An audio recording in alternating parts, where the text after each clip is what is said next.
오늘의 말씀은 출애굽기 13장 17절에서 22절입니다. 바로가 백성을 보낸 후에 블레셋 사람의 땅의 길은 가까울지라도 하나님이 그들을 그 길로 인도하지 아니하셨으니 이는 하나님이 말씀하시기를 이 백성이 전쟁을 하게 되면 마음을 돌이켜 애굽으로 돌아갈까 하셨습니다. 그러므로 하나님이 홍해의 광야길로 돌려 백성을 인도하시매 이스라엘 자손이 애굽 땅에서 대열을 지어 나올 때에 모세가 요셉의 요구를 가졌으니 이는 요셉이 이스라엘 자손으로 단단히 맹세하게 하여 이르기를 하나님이 반드시 너희를 찾아오시리니 너희는 내 요구를 여기서 가지고 나가라 하였습니다. 그들이 숲곳을 떠나서 광야 끝 에담의 장막을 치니 여호와께서 그들 앞에서 가시며 낮에는 구름 기둥으로 그들의 길을 인도하시고 밤에는 불 기둥을 그들에게 비추사 낮이나 밤이나 진행하게 하시니 낮에는 구름 기둥 밤에는 불 기둥이 백성 앞에서 떠나지 아니하니라. 아멘.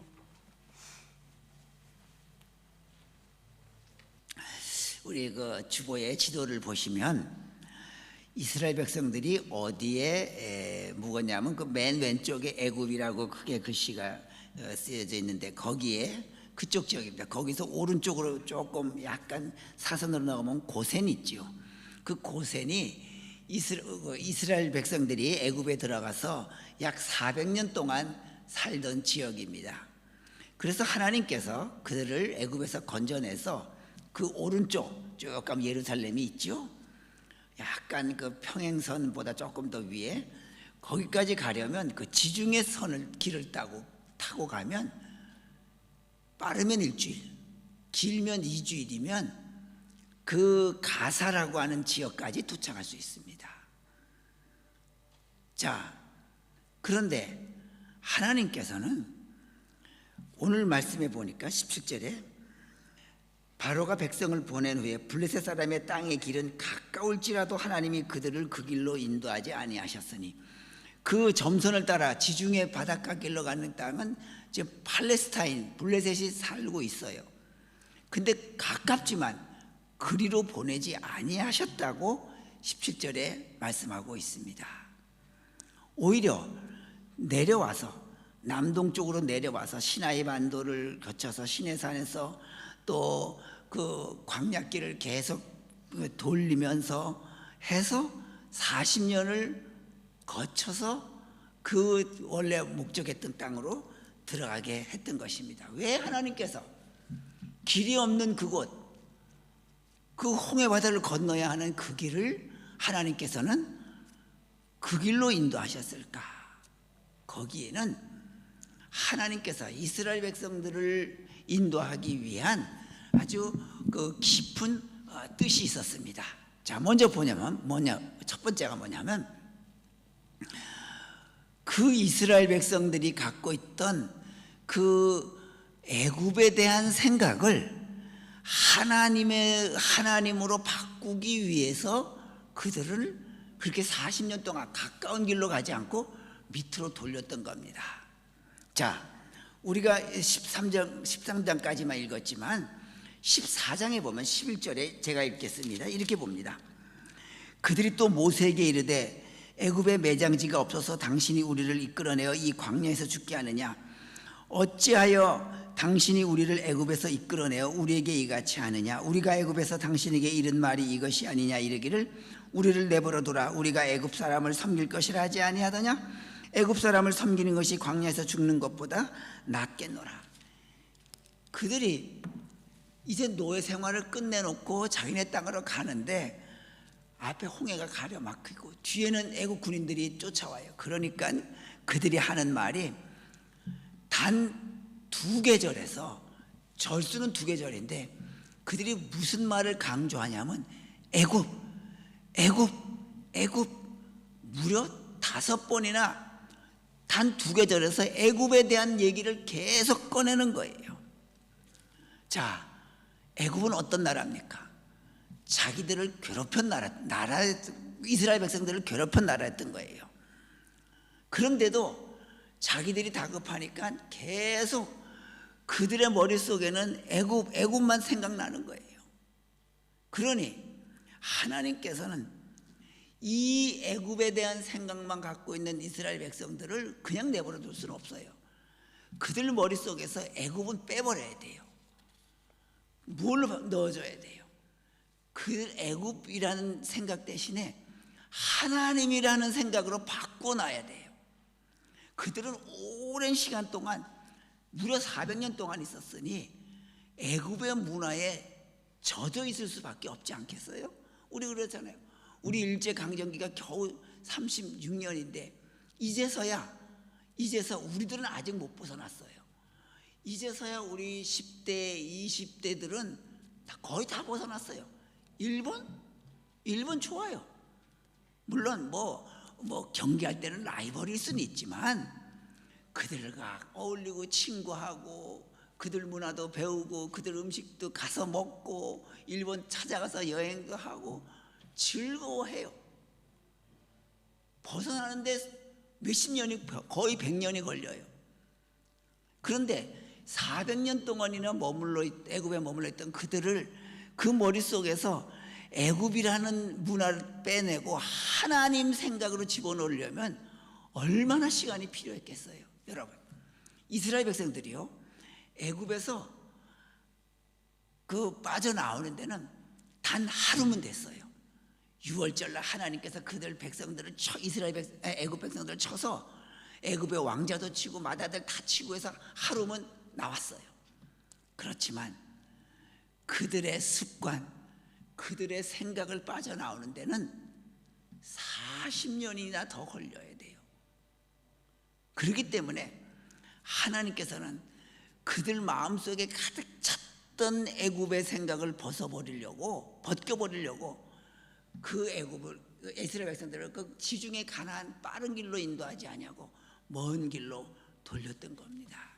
여러분들, 우리도 마찬가지예요. 우리가 예수님을 교회 나오는 거는 하루만 해도 나올 수 있어요. 내가 이제부터 교회 나오겠다. 금방 나올 수 있어요. 그렇지만 그 생각은, 우리의 생각과 습관은 하루 만에 되지 않습니다. 오랫동안 지어야 됩니다. 제가 한국에 가서 딱 10년 목회하고 이제 다시 뉴질랜드 왔을 때 제가 뉴질랜드 그 갈보리 교회를 딱 개척하고 10년 하고 한국 갔거든요.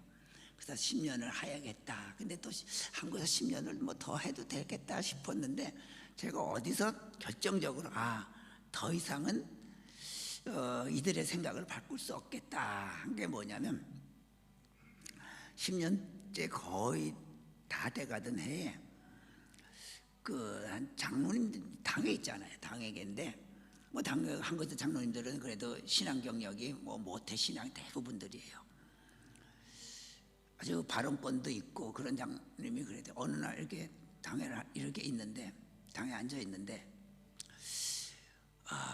교회에서 목회자들마다 다 이렇게 한 달에 뭐 10만 원이라든지 뭐 이 정도로 큰 교회는 또 많이 드리겠죠.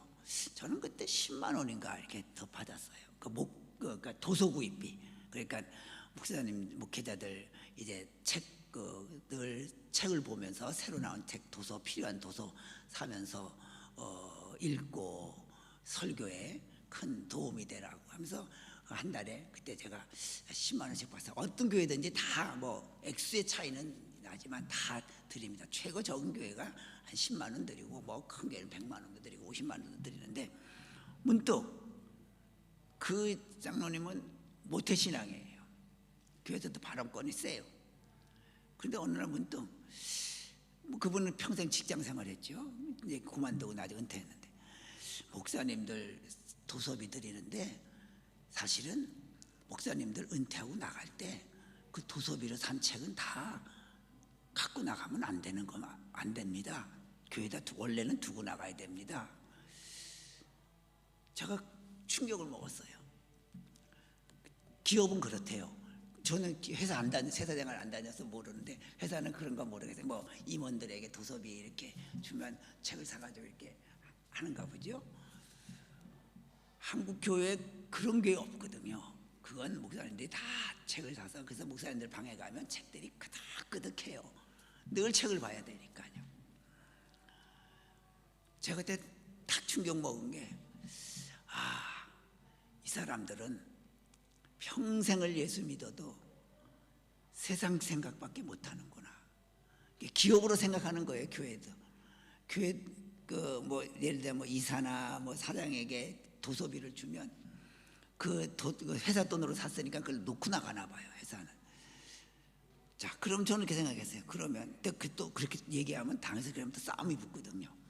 그러면 기업에서 사장에게 도서비 줘서 주기 때문에 도서를 두고 나가야, 은퇴하고 나갈 때 두고 나가야 된다면, 그럼 교회는 교회 오는 교인들에게 매일 월급 주고 교회 오게 하느냐?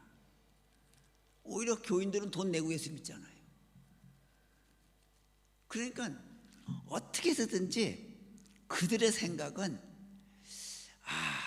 여기는 내가 있을 곳이 못되고, 내가 10년을 그렇게 가르쳐도 전혀 세상 생각이 바뀌지가 않는구나. 제가 교인들에게 월급을 주면서 매달 200~300만 원씩 월급 주면서 교회 와서 예수 믿으라 그러면 저도 도서비 받은 걸로 세상 기업처럼 놓고 나가죠. 그러니까 자기들한테 유리할 때는 교회 생각하고, 목사에게 불리하게 할 때는 기업처럼 대하게 하고, 평소에는 믿음 생활 한다고 하면서도 생각은 바뀌지 않는 거예요. 그런 생각했어요. 예수 믿고 구원은 금방 받을 수 있어도 생각은 바뀌지 않는구나 느꼈어요. 그래서 제가 그때 생각하기를, 더 이상은 내가 여기서 있을 가치가 없겠다, 그렇게 생각했던 적도 있습니다. 그렇습니다. 여러분들, 이스라엘 백성들 애굽에서 나오기는 하루면 걸리지만, 하루면 애굽의 고센에서 나와서 요단강 건너요. 홍해바다 건너요. 그러나 그 습관, 생각은 40년 더 걸려요. 그러니까 오죽하면 장성한 사람들이 돼서 나온 사람들은 한 사람도 40년이 지나도 안 빠지니까 하나님이 여호수아와 갈렙 이외에는 한 사람도 다시 이스라엘 백성 가나안 땅에 못 들어가게 했어요. 다 죽였어요. 다만 어린아이들, 어려서 나온 사람들, 그리고 광야에서 태어난 아이들만 자라서 들어가게 했는 거예요. 얼마나 사람의 습관과 생각이 바뀌기 어려우면 그랬겠어요. 여러분, 그렇습니다. 내가 예수 믿고 교회 나온다고 해서 내 생각과 습관까지도 아직도 난 완전히 그리스도인이다, 난 진리 안에 섰다 생각하면 안 됩니다. 아직도 내가 모자란 부분이 뭐가 있겠는가? 아직도 세상 부분이 약한 부분이 뭐가 있겠는가? 우리가 늘 생각해 봐야 합니다. 두 번째로, 왜 하나님께서 그 먼 길을 돌려두고 가까운 길을 막아놓으셨는가? 자, 이스라엘 백성들은 400년 동안 노예살이 했어요. 그러니 노예 근성이잖아요. 여러분, 노예 특성이 뭐예요? 책임감 없어요. 그래서 주인이 시키는 대로 하는 거예요. 마지 못해 겨우 하는 거. 모든 일에 의욕이 없어요. 그래서 타성만 붙어 있는 거예요. 우리 군대 생활을 해봤지만, 군대 생활에서 뭐 일 시키면 이걸 내가 업적을 꼭 이루어야겠다, 뭐 그런 거 있습니까? 그런 거 없잖아요. 그저 시키니까 할 수 없이 하다가 또 눈치 보고 쉬다가 그런 모습이잖아요. 타성에 젖어 있죠. 책임감은 없지요. 원망은 많지요. 불평은 많지요. 그래요. 그러니까 주인과 종업원의 차이는 그래요. 뭔가 불편한 거 있으면 종업원은 원망과 불평하지만 주인은 묵묵히 참고 해요. 내 거기 때문에. 자, 이 노예 근성을 버리지 않고 가나안 땅에 들어가면 이스라엘 백성들은 그 안에 들어가서도 또 다른 노예가 되는 거예요. 불평과 원망과 타성에 젖어 있는 여러분, 우리가 예수 믿었다고 해서 다 된 거 아닙니다. 교회 나왔다고 해서 다 된 것이 아닙니다. 아직도 성품은 변하지 않고 있다고 하는 것. 이게 늘 우리가 평생 예수 믿으면서 나의 타성, 나의 습관이 아직도 원망, 아직도 불평, 이런 모습이지 않을까?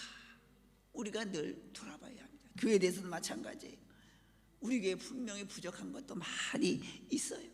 그럴 때일수록 그래 부족하면 부족하기 때문에 내가 더 하나님의 사람으로서 더 감당해야겠다라고 하는 그 성취감을 내가 여기서 이루어내야겠다고 하는 그 기쁨, 그 의욕, 이것이 우리가 그 아직 애굽의 노예 근성에서 벗어나야 되는 것이 아닌가 생각을 해봅니다.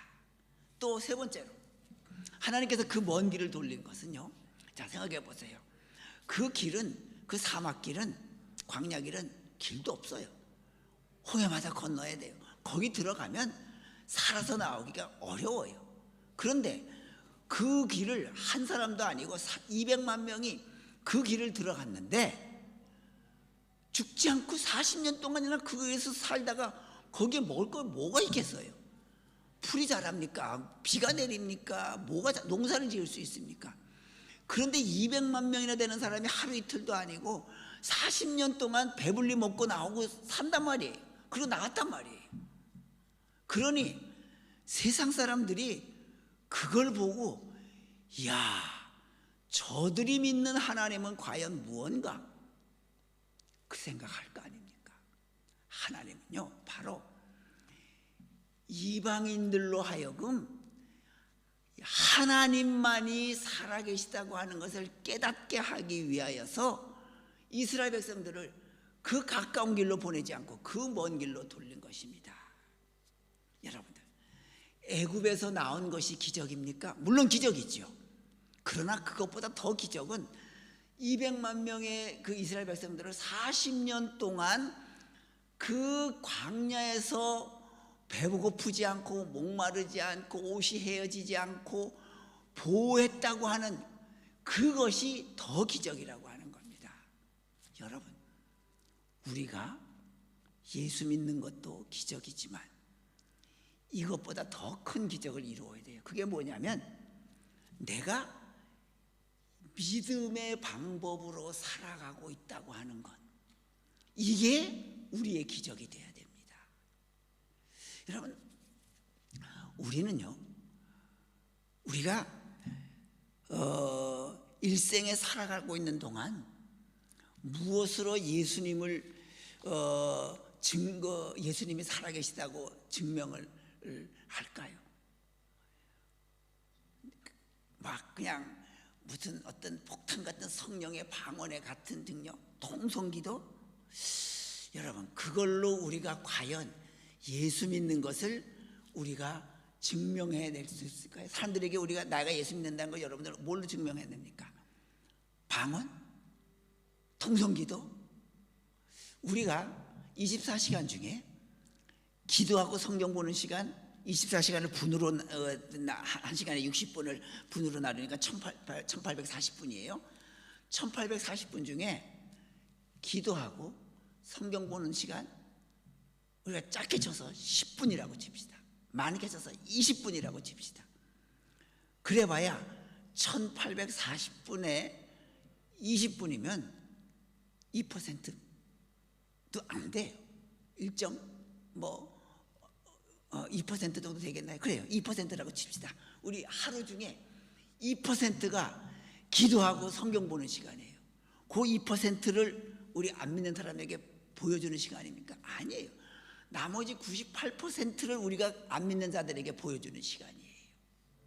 그러니까 우리가 예수 믿는 사람들에게 보여지는 시간은 기도하지 않고 성경 읽지 않고 살아가는 98%를 우리가 보여주고 있어요.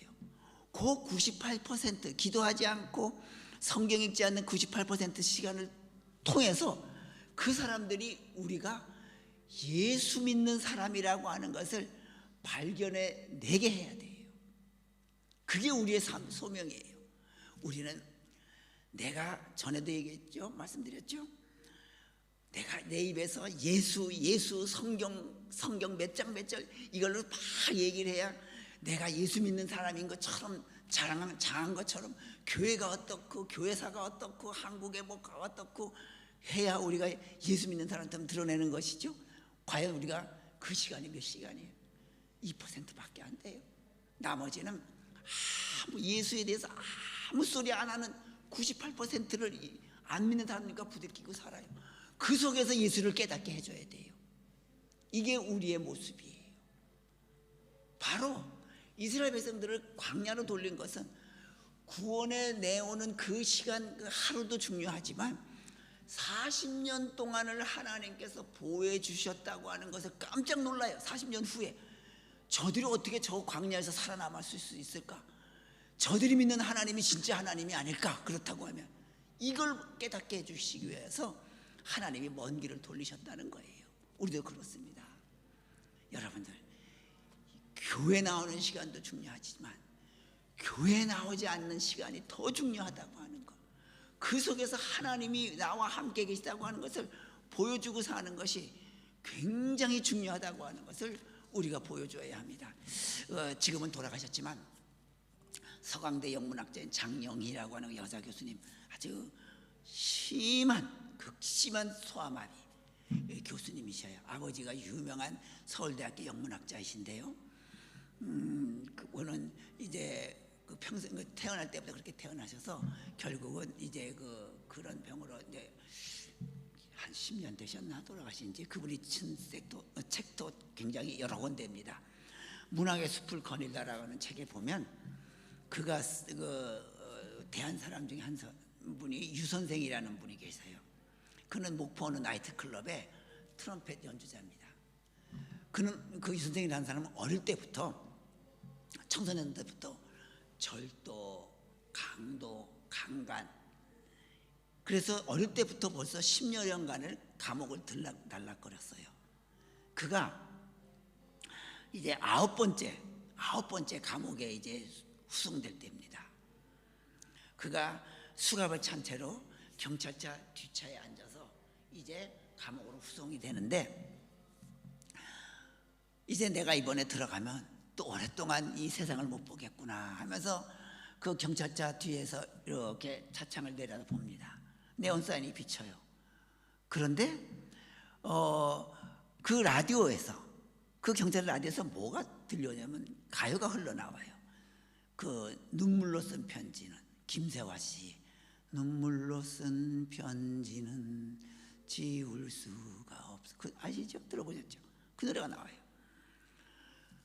눈물은 보이지 않으니까요. 그런데 갑자기 그게 찬송가도 아니잖아요. 보험성가도 아니잖아요. 그냥 가요예요. 그런데 갑자기 그 노래가 그 유선생이라는 그 청년의 마음을 흔들더래요. 그래서 내가 지금 내 인생을 낭비하고 있구나. 눈물이 쏟아지더래요. 그래서 그는 거기서 결심을 했대요. 내가 이제 감옥 생활을 마치고 나오면 새 사람이 되겠다. 그래서 그는 그날부터 감옥에 들어가서 갱생 프로그램에 참여했는데 뭘 선택했냐면 그는 그 감옥에서 여러 가지 악기를 배우기 시작을 했대요. 자, 그래서 그 감옥을 마치고 나와서 그는 그때부터 결혼도 하고 성실한 가장이 되어가지고 밤에는 나이트클럽 가서 돈벌이 해야 되니까 그 트럼펫 불고 휴일 되면 아들하고 꼭 고아원, 양로원 가서 연주를 해줬대요. 자, 그 사람은 그렇게 고백을 하더래요.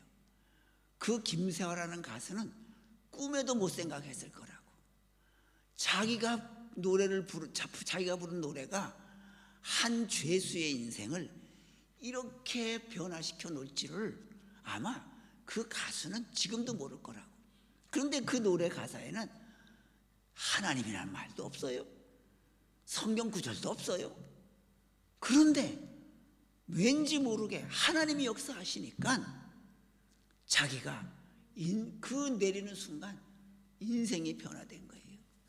우리는 항상 이분법적으로만 생각합니다.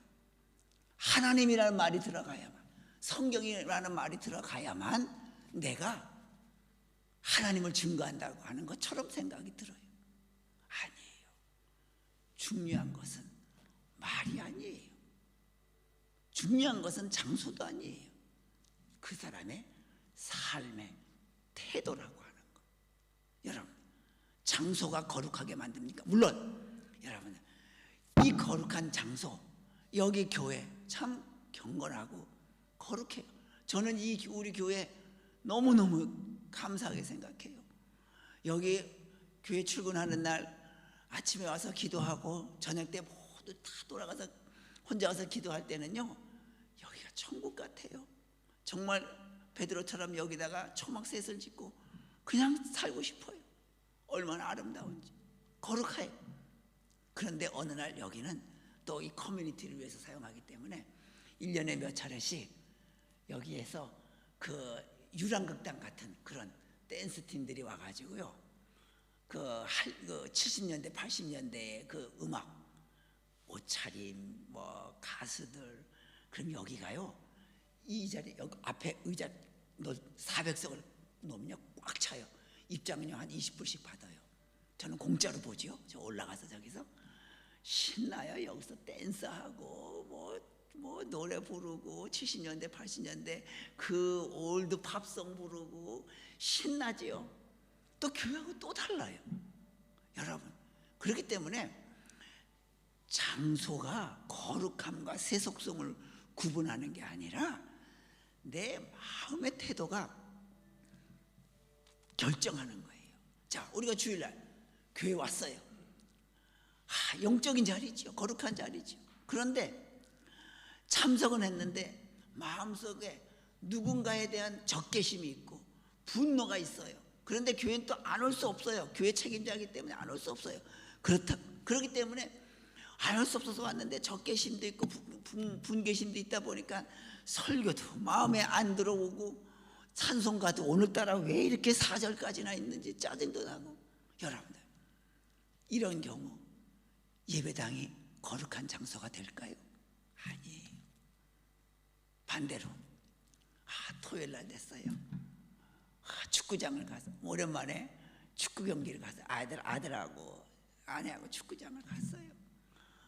축구장을 가니까는 야, 지금 같은 이 불경기 시대에 또 막 구조조정 되는 때 나는 그래도 회사에서 구조조정 안 되고 이렇게 회사 잘 다니게 돼서 이 토요일 날 아들하고 아내하고 이렇게 축구장에 와서 축구 경기를 볼 수 있다니 하나님 고맙습니다. 이렇게 또 건강한 몸으로 우리 세 식구가 축구장 와서 구경할 수 있다니, 신나게 하루를 보낼 수 있다니 감사합니다. 하나님께 기도드려요. 그것은 교회가 아니에요. 영적인 자리도 아니에요. 거룩한 장소도 아니에요. 그런데 하나님의 은혜에 감사해서 하나님 이곳에 우리 식구가 오게 해주시고 올 수 있을 만큼 경제적인 여건도 직장도 주셔서 감사합니다. 기도하니 그것이 교회보다, 적개심을 가지고 온 교회보다 더 거룩하고 영적인 장소가 되는 것 아닙니까? 여러분들, 중요한 것은 우리가 2% 기도하는 곳이 아니에요. 그것은 내가 98% 나가서 믿음으로 살기 위해 힘을 얻는 그 시간이 2%예요. 기도하고 성경 읽는 것. 중요한 것은 내가 이제 세상 사람들에게 나는 예수 그리스도의 사람이라고 하는 것을 삶의 태도를 통해서 보여주는 거예요. 저분만 오면 즐거운 거예요. 저분만 오면 기쁜 거예요. 야, 그 사람 왜 하나 좀 같이 있으면 좋은데 말이죠. 힘을 주는 사람 말이죠. 그런데 교회 왔는데 그분하고 같이 있기 싫고 옆에 앉고 싫고 얘기하기 싫고 뭔가 문제가 있는 거 아니겠어요? 제가 그 음식을 아까 제가 그랬지만 이 세상에서 제일 즐거움이 뭐예요? 우리 나이 때 되면 맛있는 음식 먹는 게 제일 재밌죠. 좋은 거잖아요. 그런데 제일 고역이 우리 집사람 발자국 소리예요. 밥 먹으라고 우리 제 방 들어오는 소리. 이 세상에서 그것처럼 마음이 덜컹거리는 제일 힘든 게 밥 먹으라는 소리예요. 괴로워요. 여러분들, 그래서 제가 뭘 보는지 아세요? 매일 보면 맛있게 먹는 시골 사람들이 먹는 그 제가 먹죠. 그것도 김치찜, 거기다가 밥에다가 찢지도 않고 크게 싸서 밥 한 그릇 크게 떠서 이렇게 집어넣는 거 보면, 그래, 나도 꼭 나면 저렇게 먹을 거야, 저렇게 먹을 거야. 그거 1시간 2시간을 봐도요, 먹지는 못하지만 그래, 저렇게 먹을 거야. 그 사람들 보면 힘이 나요. 꼭 저렇게 김치 찢어 달라지 그러지 말아야지, 통째로 달라 그래야지. 여러분들, 그래요. 예수 잘 믿는 사람 보면 나도 저렇게 살아가야지, 나도 저렇게 교회 다녀야지, 나도 저렇게 해야지, 그렇게 된단 말이죠. 우리 그렇게 합시다. 바로 이 하나님께서 이스라엘 백성들을 곧장 보내지 않았고 돌린 이유는, 그래, 이방 사람들로 하여금, 그래, 하나님이 저들의 하나님이 진짜 하나님이구나 하는 것을 깨닫게 하기 위해서 보여주셨다고 하는 거 기억하면서, 여러분들, 우리도 하나님을 나타내며 살아가는 하나님의 귀한 우리 성도님들, 갈보리 십자가 성도님들 다 되시기를 주님의 이름으로 축원합니다. 기도하겠습니다. 걸어가신 여호와 아버지 하나님, 저희들 하나님께서 때로는 먼 길로도 우회시키기도 하십니다. 때로는 세상 사람들 앞에서 예수님을 나타내라고 우리에게 우리의 삶을 인도하시기도 합니다. 하나님, 우리에게 때로는 어려운 시련이 있더라도 구름 기둥과 불 기둥으로 인도하여 주시며, 우리를 통하여 우리 주변에 많은 사람들이 하나님을 믿고 싶어 할 정도로 우리의 언행심사가 하나님 앞에 기쁜 우리의 모습 되도록 주님 도와 주시옵소서. 우리의 가정이 늘 풍요롭게 도와주시고 기름지게 도와주셔서 세상 사람들이 풍요로운 우리 가정을 보시고, 우리도 따라서 주님 성전에 나와서 예수 믿겠다고 저들의 마음이 흔들릴 수 있도록 주님 도와주시옵소서. 예수님의 이름으로 기도드리옵나이다. 아멘.